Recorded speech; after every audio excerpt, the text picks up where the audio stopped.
Welcome to Partner Perspectives, a thought leadership initiative from S&P Global that brings leading institutions together to examine the trends that shape global markets, and we deliver forward-looking analysis that helps market participants navigate uncertainty, identify opportunities, and anticipate what's next.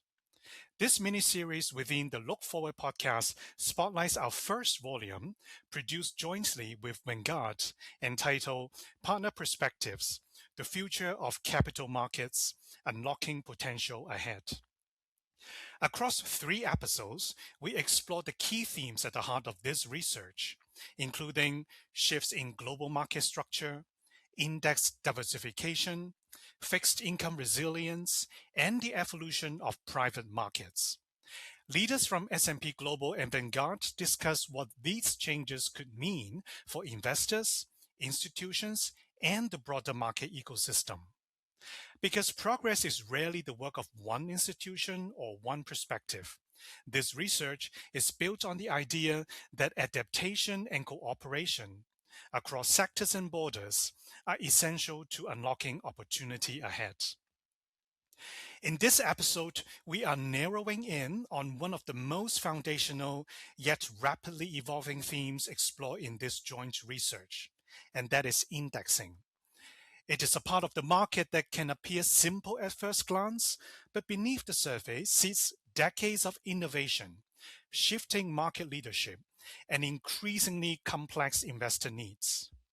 Indexing has become one of the primary ways institutions and individuals access the market. And understanding how it is changing helps us understand how the entire investment landscape is changing. To unpack this story, I'll be joined by 2 indexing experts. First, Tim Edwards, Global Head of Index Investment Strategy at S&P Dow Jones Indices. His research explores what happens when a handful of companies become disproportionately large, and what history teaches us about market concentration and change at the top. Then, we'll turn to Jim Rowley, Global Head of Investment Implementation Research at Vanguard, to explore how indexing has evolved over the last 50 years, what's driving its next chapter, and how investors can navigate a market full of increasingly differentiated index strategies. Let's start by setting the stage with Tim. Tim, welcome to the show. Hi, thanks for having me. Let's start with the headline finding. In your paper, you note that by mid-2025, the 10 largest companies in the S&P 500 made up almost 40% of the index total market cap, a level of concentration that we have not seen since the mid-1960s. What made you want to dig into this moment?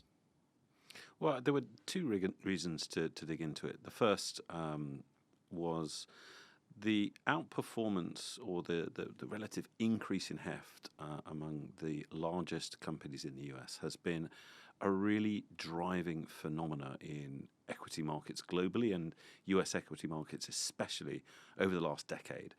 It's had all sorts of consequences, but it's also raised questions as to whether or not such a level of concentration represents potentially a systemic risk, or even a reason to move beyond capitalization-weighted benchmarks that measure the markets by literally grouping companies and measuring companies according to their size.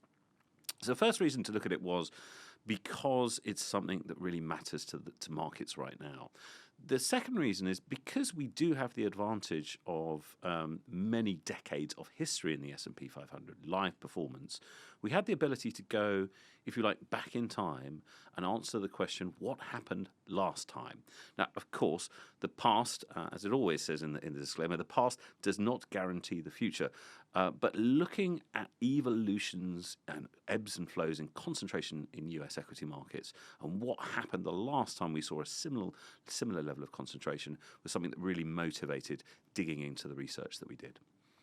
So when you spoke about rise in concentration, you also linked that to huge investor enthusiasm for AI and other disruptive technologies. So how important is that technology story to understanding today's giants?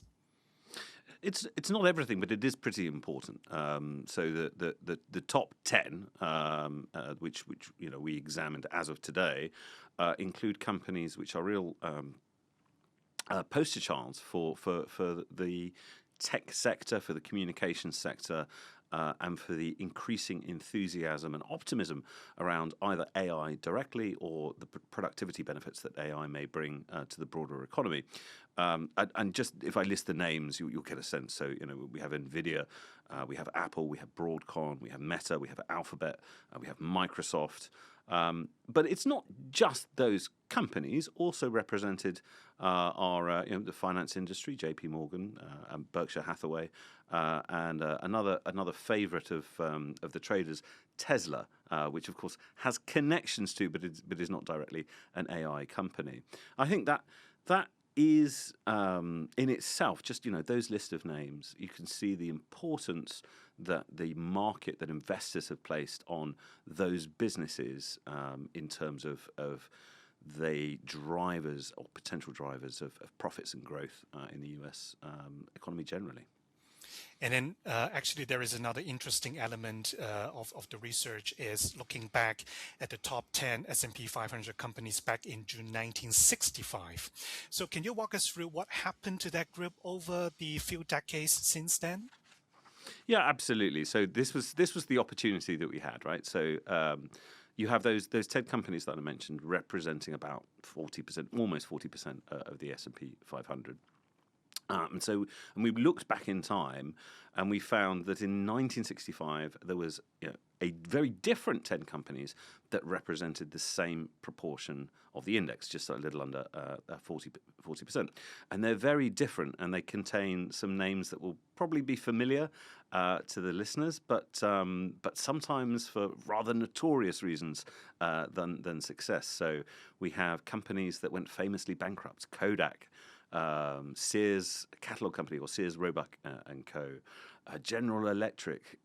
You have a company which is in the tech sector but somehow didn't manage to capture as much of the latest wave in IBM, and some are parts of what people see a little bit as part of the old economy. Energy majors like Standard Oil, which became Exxon, and Gulf Oil, which then later became Chevron.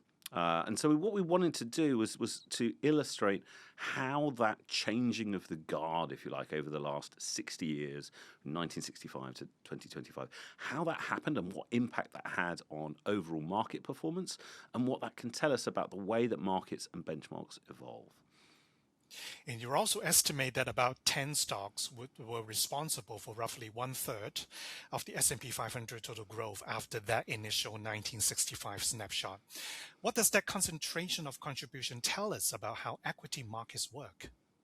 It tells us something really important. It shows us something that intuitively we all know. And by the way, where does that 30% come from, right? So you have these 10 companies which are the current leaders today. Well, they weren't always as big as they were, but they were, in many cases, long-time members of the index. In the research, we point out the average tenure among these companies is around a quarter of a century. Microsoft joined many decades ago, and it joined at a small weight. And if these companies have come from whatever weight they came in, which typically around 0.2, 0.4% of the index, and they're today representing 4, 5, 6, 7%. That means that if you look at the total growth in wealth, the capitalization of the US equity markets, if they're a third of it, then they have generated more or less, approximately, they've generated a third of the overall increase in capitalization over the time, at least. And this is a dynamic that is fundamental to the stock markets, right? There are over 10,000 companies which have ever been available to trade on the New York Stock Exchange, and just few of them survive, and a very small few of them come to represent a significant proportion of the overall market. They've done it before. They will very well likely do it again. And it shows you that the returns in the stock market, yes, many stocks can do well, but the overall market is often pulled higher or drift higher thanks to the contributions of a few select superheroes who really outperform all their peers. Let's fast forward to today's cohort. You track the Yeah. current top 10 companies as of June 2025, tracing back through the corporate predecessors where necessary.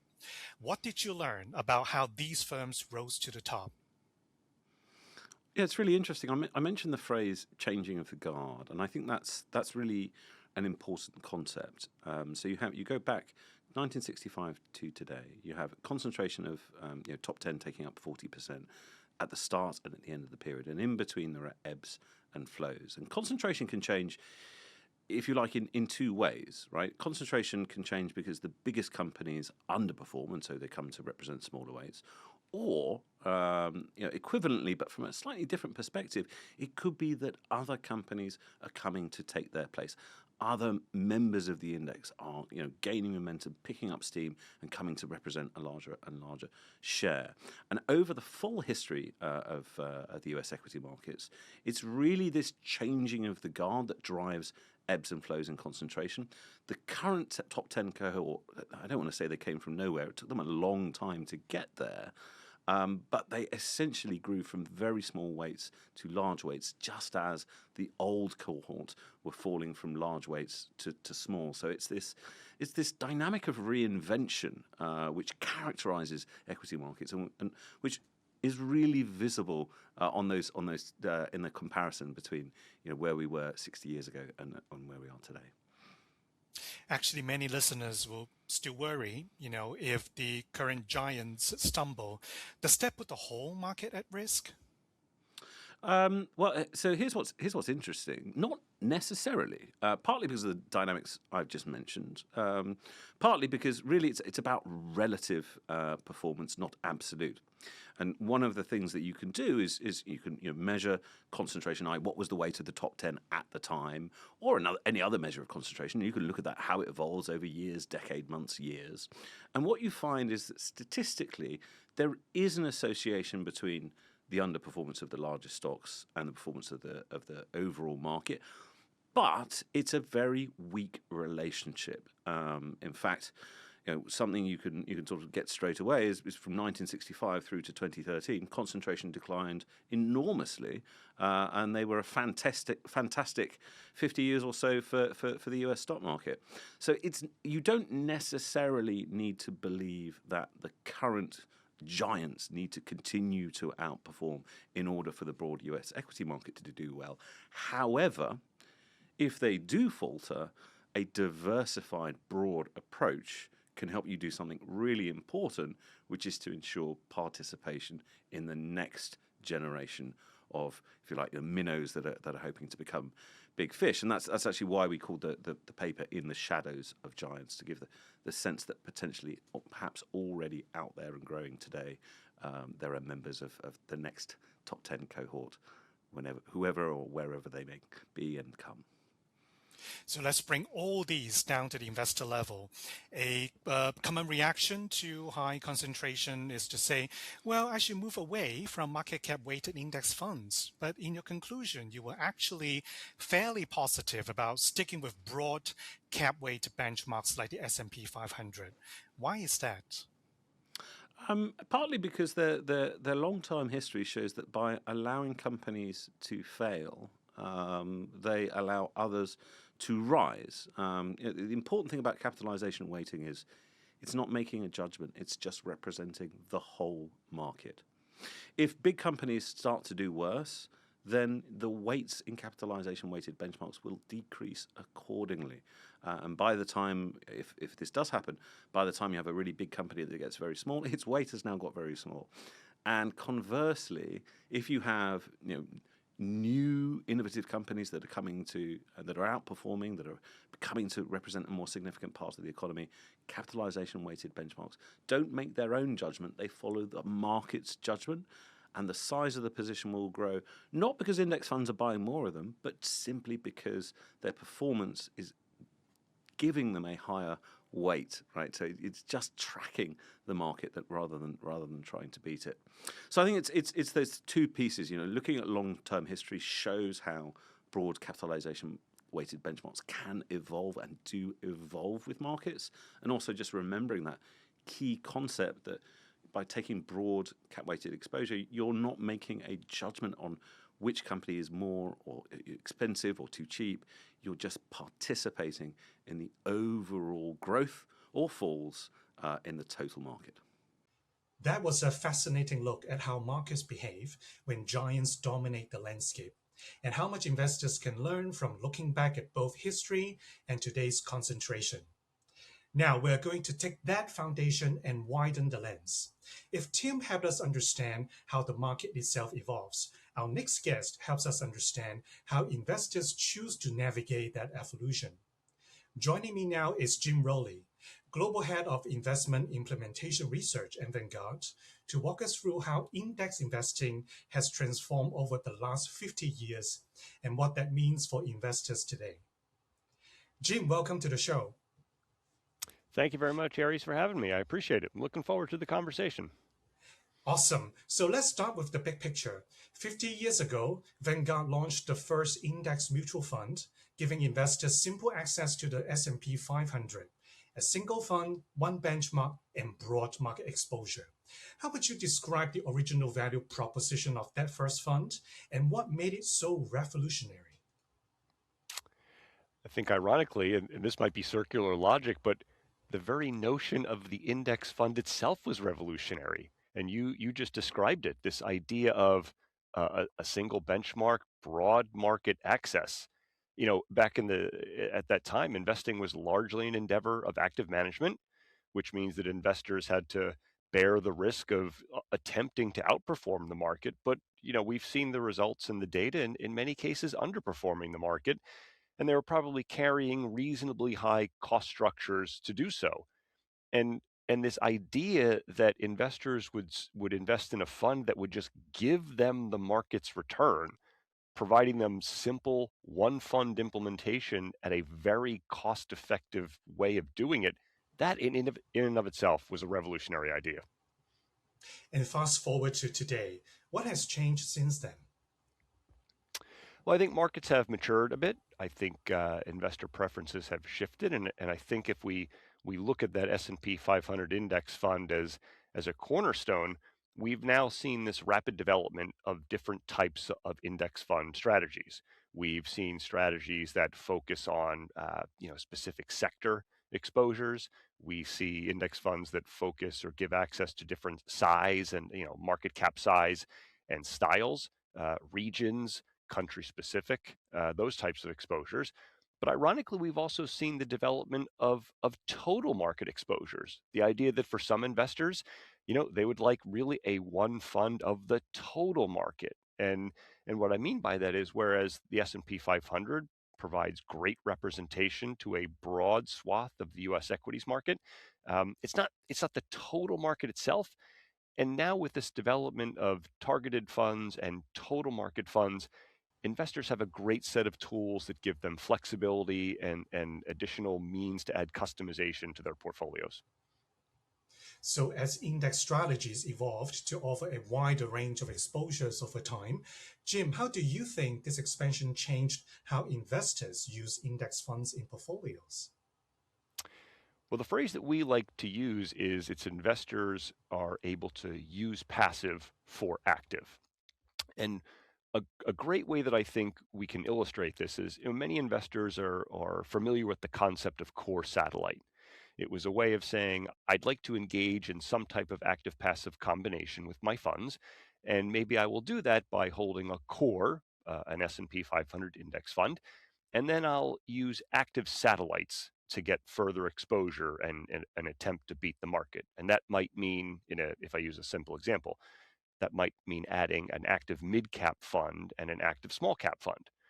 Well, now what we've seen with this development of index funds is using passive for active means instead of the old core satellite thought, it's now I will have the S&P 500 index fund, but now I'll also own the S&P mid-cap index fund and an S&P small-cap index fund. And the trade-off for investors is, with the prior portfolio, you had a chance of sort of adding manager selection outperformance in mid and small cap markets, but you ran the risk of maybe gaps and overlaps because you might not have full transparency to what each of those active managers was doing.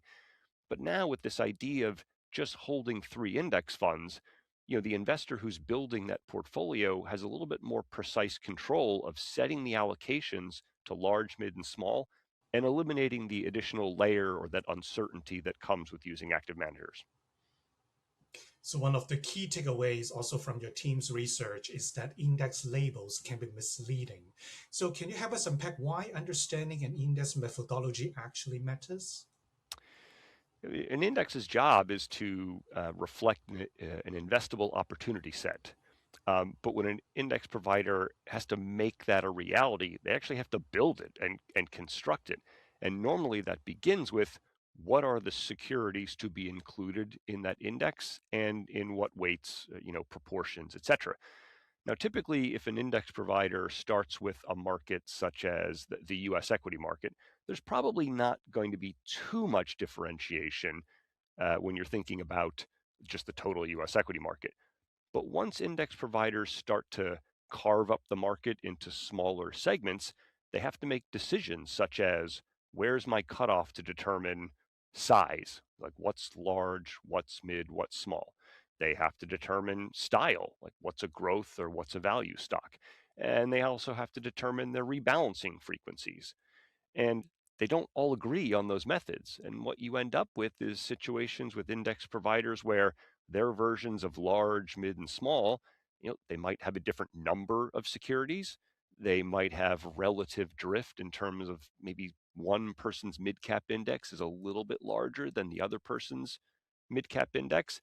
And that's why understanding the methodology and how those constituents and portfolios are arrived at is far more important than simply what's the label. Can you give us one concrete example of how index methodology can alter outcomes, even when the index name sometimes sounds alike? Yeah, I was thinking about this the other day, and if somebody had said to you, Aries, hey, how did small caps do? How did U.S. small caps do in 2024? And I'll use 2024 because the research referenced we take a look at the end of 2024. I would say, well, it depends upon whose definition you are looking at. And I won't name the names, but if we look at the 3 major index providers and their respective small cap indexes, for 2024, you could have gotten a return of something around 8%, another one around 11%, and another one around 14%. And that's a very simple label. Oh, how did small caps do? But each one of those returns is a function of their respective methodologies. So let's look ahead, Jim. Vanguard's research points to greater differentiation as the next phase. So what kinds of innovations are we talking about?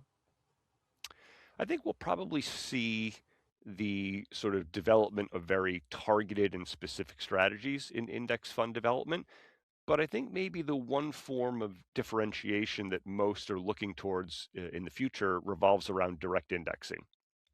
And I think that is a very important focus because it brings the hope of customization. And I can think of 3 ways that customization would be utilized by investors. One of which is tax loss harvesting. The second one might be for what we would call ESG preferences. And I know the popularity of ESG investing, is a little bit higher, it's a little bit lower, but with direct indexing, customization is done at the individual investor level. And you really don't need to have a debate. If you and I just have different personal preferences around sectors we want or sectors we don't want, that's great. The customization of direct indexing lets each of us make those choices, and they don't really affect one another.